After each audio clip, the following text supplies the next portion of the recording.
ప్రసంగి గ్రంథం 3వ అధ్యాయం 11 నుండి 13 వచనం. అక్కడ మనం ఏం చదివామంటే, ఏం ధ్యానించుకున్నామంటే, దేని కాలమునందు అది చక్కగా నుండినట్లు సమస్తమును ఆయన నియమించి ఉన్నాడు. ఏంటంటే దేని కాలమందు అది చక్కగా నుండినట్లు సమస్తమును ఆయన నియమించి ఉన్నాడు. ఇప్పుడేం జరగాలో, రేపేం జరగాలో ఆయన సమస్తమును నియమించేశాడంట. ఆల్రెడీ ఇలా జరగాలి, ఇలా ఉండాలి, ఆయన సమస్తమును నియమించాడంట. ఆయన శాశ్వత కాల జ్ఞానమును నరుల హృదయం అందించి ఉన్నాడు కానీ, ఆయన శాశ్వత కాల జ్ఞానమును నరుల హృదయం అందించి ఉన్నాడు కానీ దేవుడు చేయు క్రియలను పరిశీలనగా తెలుసుకున్నటకు అది చాలదు. ప్రసంగి గ్రంథం 3వ అధ్యాయం, ఎక్లెసియాస్టస్ 3rd chapter 11 to 13. ఆయన శాశ్వత కాల జ్ఞానమును నరుల హృదయం అందించి ఉన్నాడు కానీ దేవుడు చేయు క్రియలను పరిశీలనగా తెలుసుకుంటకు అది చాలదు. మనకి శాశ్వత కాల జ్ఞానం వచ్చాడు కదా, అన్నీ మనం తెలుసుకోగలం. కానీ దేవుడు చేసే క్రియలను మనం పరిశీలనగా తెలుసుకున్నప్పుడు అది చాలు. ఈరోజు మనకి ఎంతో జ్ఞానం ఉంది, ఎంతో బుద్ధి, ఎంతో తెలివి ఉంది. కానీ దేవుడు ఏం చేయబోతున్నాడో మనం తెలుసుకోలేకపోతాం. ఎందుకంటే దేవుడికి ఇచ్చే సమయం కానీ, దేవుడికి ఇచ్చే బలం కానీ, దేవుడికి మనం వెచ్చించే ధనం కానీ సరిగ్గా లేకపోవడం వల్ల దేవుడు చేసే క్రియలు మనకి తెలియలేకపోతుంది. అవునండి, మరి నేను క్రైస్తవుడినే, నేను దేవుడు బిడ్డనే, మరి నాకు ఎందుకు తెలియట్లేదంటే మనము దేవుడికి ఇచ్చేది ఇంత, దేవుడికి ఇవ్వాల్సిన కనీసం ఇంత, కానీ మనం అనిపిస్తున్నాం ఇంత. మరి ఇంకేం తెలుసుకుంటాం? ఇప్పుడు ఎంత ఇచ్చామనుకోండి దేవుడికి, మనకు తెలుస్తుంది కదా. ఒక మనిషి గురించే మనం వాడు అలాగండి, వాడు ఇలాగండి, వాడికి ఇలా చెప్తే ఇలా చేస్తాడండి, ఇలా చెప్తే అలా చేస్తాడండి అని మనిషి గురించి చెప్పగలుగుతున్నాం కదా. మరి దేవుడి గురించి ఎందుకు చెప్పలేకపోతున్నాం? దేవుడు పెట్టేయుండి కూడా, దేవుళ్ళు నడుస్తుంటూ కూడా. నేను ఇన్ని సంవత్సరాలుగా దేవుడిని నమ్ముకున్నానండి, పుట్టుకతో క్రైస్తవుని. మరి ఎందుకు నేను దేవుడి క్రియలను ఆలోచించలేకపోతున్నాను, తెలుసుకోలేకపోతున్నాను? ఎందుకు నా శాశ్వత కాల జ్ఞానము చాలట్లేదు? ఎందుకంటే నేను దేవుడి దగ్గర గడిపే సమయం ఆదివారం ఒకసారి వస్తున్నాను, శుక్రవారం ఒకసారి వస్తున్నాను. ఈ 40 రోజులు మొదలైంది కాబట్టి ఏదో ఒక్కొక్క రోజు కొంచెం అరగంట గడుపుతున్నాను. కానీ దేవుడికే సరిపోద్దా? కనీసం రోజులో మనం ఎంత ఇవ్వాలి దేవుడికి? చెప్పండి, ఇది మనం చెప్పేవాడు కాదు. రోజులో మనం ఎంత ఇవ్వాలి దేవుడికి? చెప్పేవాడు కూడా మానేశారు. 24 గంటలు ఉందండి మనకి, ఎంత ఇవ్వాలి దేవుడికి? చెప్పేవారు కదండి, 24 గంటల దేవుడికి ఎంత ఇవ్వాలి మనం? మరి రోజుకి 2 గంటల 40 నిమిషాలు ఇస్తున్నాం మనం. పోనీ కనీసం ఆదివారం ఇస్తున్నాం 2 గంటల 40 నిమిషాలు. 9 గంటలకు ప్రారంభమైంది, 10, 12 అయింది, మహా ఎందుకు ఒక అకౌంట్ ఉంటాము. మరి 2 గంటల 40 నిమిషాలు ఇచ్చాం, 2 గంటలు ఇస్తున్నాం. మరి ఇలా చేస్తూ శాశ్వత కాల జ్ఞానం ఉంటూ కూడా ఎందుకు దేవుడి క్రియలు తెలుసుకోలేకపోతున్నాం? తక్కువ సమయం దేవుడితో గడపడం వల్ల, తక్కువ సమయం దేవుడికి ఇవ్వడం వల్ల. అదే నువ్వు ఎక్కువ సమయం దేవుడితో గడిపినా, ఎక్కువ సమయం దేవుడికి ఇచ్చినా దేవుడు ఏం చేయబోతున్నాడో నీకు తెలుస్తుంది. అది నేను చెప్పాను. ఇప్పుడు దానికి ఇంకొక సైడ్ నేను చెప్తాను. ఇంకొక సైడ్ అంటే, ఇప్పుడు ఇద్దరు మనుషుల గొడవ అయింది అనుకోండి. అనుకోండి పాస్టర్ గారికి నాకు గొడవ అయింది. నేను వచ్చి మీతో ఒకటి చెప్పాను, నన్ను నమ్ముతారా లేదా? నమ్ముతారు కదా. అవునండి పాస్టర్ గారు, అదే మళ్ళీ పాస్టర్ గారికి చెప్పింది అనుకోండి, మళ్ళీ ఆవిడ నమ్ముతారా లేదా? ఇప్పుడు అదే ఈ వాక్యానికి సైడ్, ఇంకొక సైడ్. ఇప్పుడు మన సైడ్ ఏ చెప్పాడు అనుకోండి, ఇది సైడ్ బి అన్నమాట. కావున సంతోషముగా ఉండడం కంటేను, తమ బ్రతుకును సుఖముగా వెళ్ళపుచ్చడం కంటేను శ్రేష్టమైనది ఏది నరులకు లేదని నేను తెలుసుకుంటుని. మరియు ఈ మాటలు అందరూ చెప్పండి. మరియు ప్రతివాడు అన్నపానములు పుచ్చుకొనుచు తన కష్టార్జితము వలన సుఖమును అనుభవించుట దేవుడిచ్చు బహుమానమే అని తెలుసుకుంటుని. మరియు ప్రతివాడు అన్నపానములు పుచ్చుకొనుచు తన కష్టార్జితము వలన సుఖమును అనుభవించుట దేవుడిచ్చు బహుమానమే అని తెలుసుకొంటిని.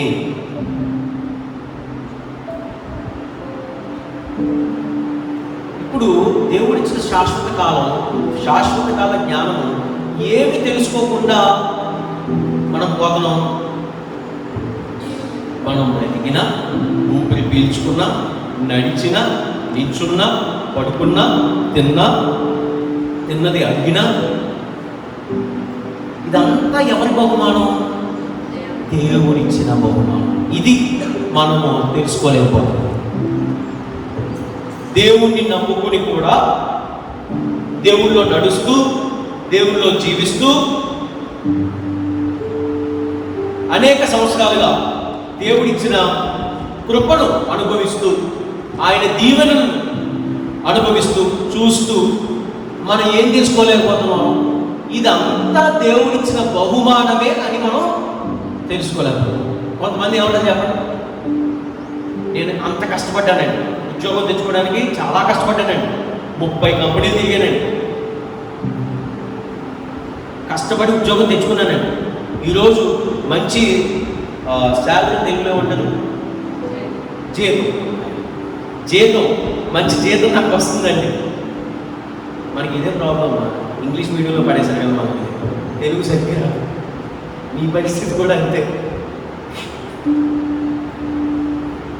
మంచి జీతం నేను సంపాదించగలుగుతున్నాను.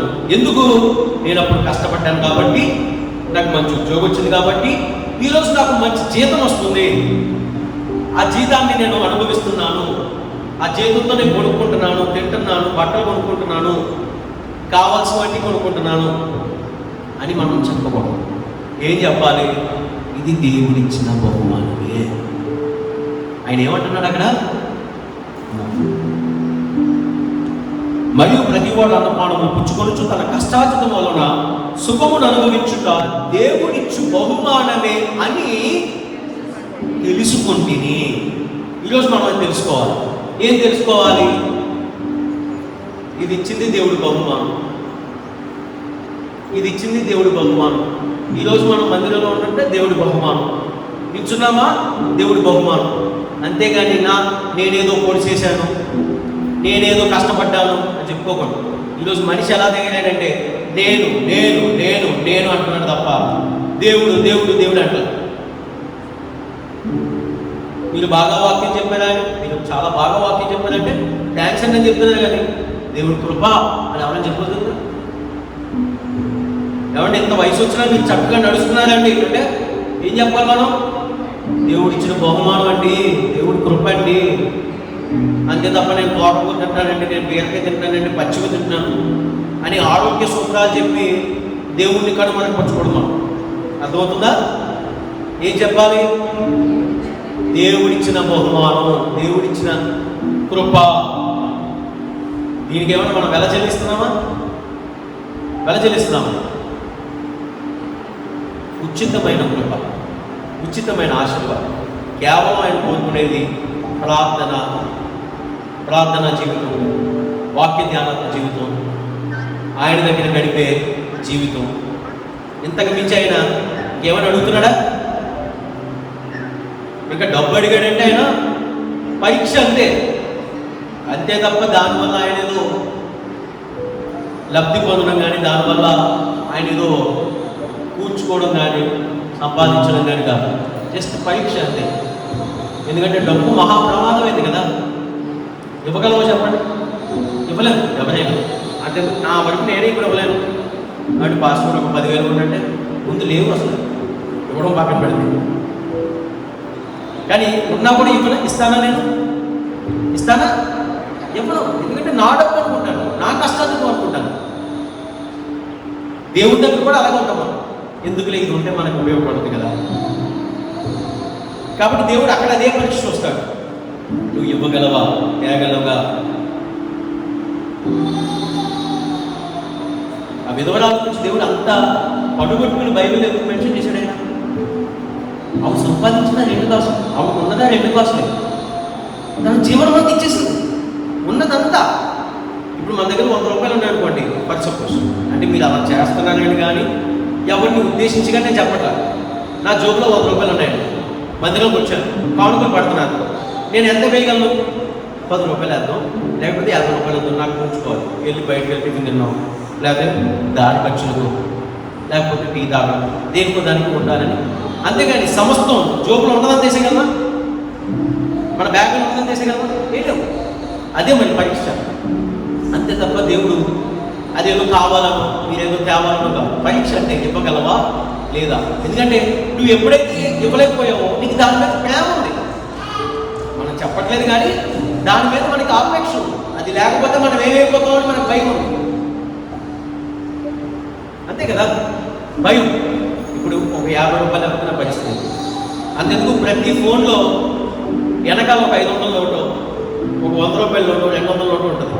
ఇప్పుడే గమనించడం మీరు ప్రతి ఫోన్లో వెనకాల కనబడుతుంటుంది.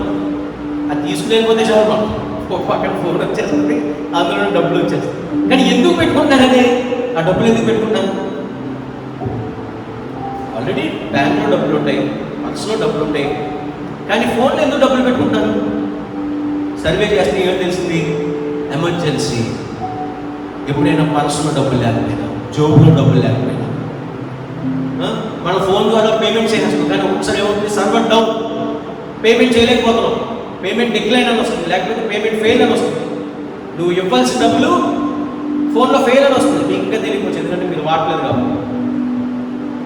పేమెంట్ ఫెయిల్ అని కాబట్టి అలాంటి సమయాల్లో ఈ ఫోన్లో పెట్టుకున్న డబ్బులు ఏమవుతే ఉపయోగపడతాయి. అందుకు పెట్టుకుంటున్నారు జనాలు.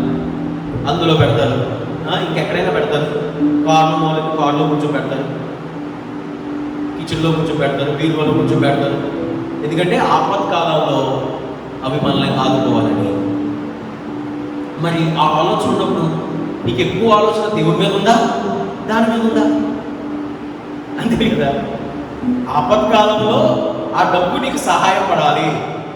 ఆ డబ్బు ద్వారా నువ్వు ఎవరి మీద ఆధారపడకుండా నువ్వు ఉండాలి అని నువ్వు దాచుకున్నావంటే నువ్వు దేవుడి మీద ఆధారపడుతున్నావా? అక్కడక్కడ దాచుకున్న డబ్బుతో ఆధారపడుతున్నావా? అబ్బా అంటే నేను ఏం చెప్తున్నానంటే అదేదో తప్పని చెప్పట్లే. దేవుడు డబ్బు తీసుకురామంటే, లేకపోతే కానుకలు వేయమంటే, దశభాగం వేయమంటే ఏంటంటే చూడడం అంతే. వేస్తావా, వేయగలవా లేదా, నీ ఆలోచన ఉంది అంతే తప్ప నిజంగా ఆయన కోరట్లే. అది నేను చెప్పాలనుకుంటున్నాను. అది చెప్తూ పాపం కొన్ని నవ్వించే సన్నివేశాలు కొన్ని చెప్తున్నాను అంతే. నేను మరి మొబైల్ సీరియస్గా పెట్టి చూసేస్తుంటే నాకు భయం వేస్తుంది. కొంచెం అందరూ ముఖాలు నవ్వుంది అనుకోండి, చక్కగా వాకింగ్ చెప్పడానికి బాగుంటుంది. అందుకని నేను జరిగే కొన్ని సన్నివేశాలు చెప్తున్నాను అంతే. తప్పుగా భావించదు, ఒకవేళ బాధపడితే క్షమించండి. ఈరోజు మనం తెలుసుకోవాల్సింది ఏంటంటే ఇదంతా ఇచ్చిందా, ఇదంతా మనం అనుభవిస్తున్నామన్నా చూస్తున్నామన్నా ఏమిటిది? దేవుడిచ్చిన బహుమానమే అని మనం తెలుసుకోవాలి. దేవుడు అంత జ్ఞానం ఇచ్చిన, శాశ్వత కాల జ్ఞానం ఇచ్చిన నువ్వు తెలుసుకోలేకపోతుంది ఏంటంటే ఈ సైడ్ మీలో ఇది దేవుడి బహుమానం అని తెలుసుకోలేకపోతుంది. దేవుళ్ళో నడుస్తున్నాం కానీ దేవుడు ఇచ్చిన బహుమానం తెలుసుకోలేకపోతున్నాం. దేవుడితో ఉంటున్నాం కానీ దేవుడు ఇచ్చిన బహుమానం అని తెలుసుకోలేకపోతున్నాం. దేవుని ద్వారా ఆశీర్వదింపబడుతున్నాం కానీ దేవుడు ఇచ్చిన బహుమానం తెలుసుకోలేకపోతున్నాం. దేవుని చేత దీవింపబడుతున్నాం కానీ దేవుని బహుమానం అని తెలుసుకోలేకపోతున్నాం. ఈరోజు మన జీవితంలో ఏది జరిగినా, మనం ఊపిరి పిలుస్తున్నా, మనం నిల్చున్నా, కూర్చున్నా, దేవుని స్తుతించగలుగుతున్నా, అంతా దేవుడిచ్చిన బహుమానమే. ఈరోజు మనం గ్రహించవలసింది అది. కాబట్టి నేను నేను నేను నా వల్ల ఇదంతా జరిగింది, నా వల్ల ఇది, నువ్వు అనవసరంగా అలా చేసి దేవుని చేత తగ్గింపబడిపోతావు. దేవుడే అన్నాడు కదా తన వాక్యంలో, తను తాను హెచ్చించుకునేవాడు తను తాను హెచ్చించుకునేవాడు తగ్గింపబడినని, తన్ను తాను తగ్గించుకునేవాడు హెచ్చింపబడినని దేవుడు తెలియదు. కాబట్టి మనం తగ్గించుకోవాలి. చాలాసార్లు విన్నామా గర్వం గురించి, అహంకారం గురించి, అహంకార దృష్టి గురించి. దేవుళ్ళలో కనుక మనకి కొంచెం సీనియారిటీ వచ్చేసిందంటే, సీనియర్ విశ్వాసం కనుక అయ్యామంటే మన పరిస్థితులు ఎలా ఉన్నాయో మనం విన్నాము, మనం పరిశీలన చేసుకున్నాము, అన్నీ తెలుసుకున్నాము. అవునా కదా? కాబట్టి ఇప్పటికైనా మనం మార్చుకోవాలి, తెలుసుకోవాలి ఏంటంటే ఇదంతా దేవుడిచ్చిన బహుమానంగా నాయనా. అయ్యా నీకు వందనాలైనా, నీకు కృతజ్ఞతలైనా, నాపై నువ్వు చూపిస్తున్న ప్రేమను బట్టి నీకు వందనాలైనా, కృపను బట్టి నీకు వందనాలైనా, జాలిని బట్టి నీకు వందనాలైనా, నువ్వు ఇచ్చిన ఈ బహుమానం బట్టి వందనాలైనా. నేను తెలుసుకున్నాను ఆయన, ఇదంతా నీవిచ్చిన కృప మాత్రమే, నీవిచ్చిన బహుమానం మాత్రమే. చిన్న ప్రార్థన చేసుకుందామని నేను చిన్న ప్రార్థన చేసుకున్నాను. దయచేసి అందరూ కూడా మోకరిద్దాం. సారీ, అంటే మోకరించండి, లేదంటే నిలబడి లేకపోతే కూర్చొని మీ అనారోగ్య పరిస్థితులను బట్టి. దయచేసి అందరూ కూడా మోకరి, తలలో ఉంచుకుందాం, కళ్ళు మూసుకుందాం, అడుగుదాం దేవుణ్ణి, తీర్మానం చేసుకుందాం. అయ్యా నీ వాక్యంతో మరొకసారి మాతో మాట్లాడేవాడు, మీరు మాతో మాట్లాడిన అయ్యా విధానం బట్టి మీకు వందనాలు. అవునయ్యా, మీరు ఎంత జ్ఞానం ఇచ్చినా, మీ చేత ఆశీర్వదింపబడుతున్నా, మీ చేత దీవింపబడుతున్నా, అయ్యా మీ చేత కృపను అనుభవిస్తున్నా కూడా ఇదంతా మీరు ఇచ్చిన బహుమానం అని మేము తెలుసుకోలేకపోతున్నాం. ఆయన దయచేసి మమ్మల్ని మన్నించండి, క్షమించండి. అయ్యా ఈరోజు మా జీవితంలో మేము ఏమి అనుభవిస్తున్నా, ఏమి చూస్తున్నా, ఏమి కొనుక్కుంటున్నా, అదే ఏది మేము కావాలనుకున్నా అయ్యా అది మా జీవితంలో పొందుతున్నామంటే కేవలం కేవలం కేవలం అయ్యా మీరు ఇచ్చిన బహుమానం మాత్రమే. మా కష్టాచితాన్ని మేము అనుభవిస్తున్నామంటే మీ బహుమానం. మేము సుఖంగా ఉన్నామంటే అయ్యా ఇది మీ బహుమానం. అయ్యా మా కుటుంబాలు ఆశీర్వాదకరంగా ఉన్నాయంటే ఇది మీ బహుమానం. అందుని బట్టి మీకు వందనాలు అయ్యా. ఈరోజు అయ్యా వాక్యం తెలియపరిచినట్టుగా అయ్యా మేము కూడా తెలుసుకుంటున్నాం. ఇదంతా మీరు ఇచ్చిన బహుమానం అయ్యా, మీరు ఇచ్చిన బహుమానం అని నమ్మి అయ్యా ఇంకా మీ మార్గంలో కొనసాగడానికి మీకు సహాయం చేయడానికి తీర్మానం చేసుకుంటున్న ప్రతి ఒక్కరిని జ్ఞాపకం చేసుకుని ఆశీర్వదించడం ఆయన. ప్రతి ఒక్కరిపై అయ్యా మీ యొక్క దీవెన, మీ యొక్క ఆశీర్వాదం ప్రతి ఒక్కరిపై కుమ్మరించడం ఆయన. అయ్యా మరి ఏ ఏ సమస్యతో అయితే మీ మందిర ఆవరణలోకి వచ్చి అయ్యా వారి హృదయాల్లో బాధతో, వేదనతో, దుఃఖంతోనూ ఉన్నారు, వాటన్నిటి విషయాలు మీరు కలగజేసుకుని సహాయం చేసి అయ్యా ఆయా సమస్యల నుండి విడిపించమని అడుగుతున్నాను. విడుదల దయచేయండి అయ్యా. శోధనలోకి ప్రవేశించుకున్నట్లు మెరుగు కలిగి మేమందరం కూడా ప్రార్థించడానికి మీరు సహాయం చేయండి అయ్యా. మా వ్యక్తిగత విషయాల గురించి మాత్రమే కాకుండా అయ్యా ప్రపంచవ్యాప్తంగా ఉన్న క్రైస్తవుల గురించి, క్రైస్తవుల గురించి, అయ్యా సంఘముల గురించి, దైవజనులు సేవకులు చేస్తున్న పరిచర్య గురించి అయ్యా మేము బాధ్యత కలిగి ప్రార్థించడానికి మీరు సహాయం చేయండి అయ్యా. మీరు ఇచ్చిన సమయాల్లో అయ్యా సమయానుకూలంగా మీ వద్దకు రావడానికి, మీతో కొంత సమయం గడపడానికి మీరు సహాయం చేయవచ్చు. దుష్టుని యొక్క అధికారులు, దుష్టుని యొక్క తంత్రాలు మా మీద పనిచేయండి. మీరే సహాయం చేయండి. నా సమస్తాన్ని మీ హస్తాల్లో నజరేయుడైన యేసు నామములో ఈ ప్రార్థన అడిగి వేడుకొనుచున్నాము నమ్మకమైన తండ్రి. ఆమేన్.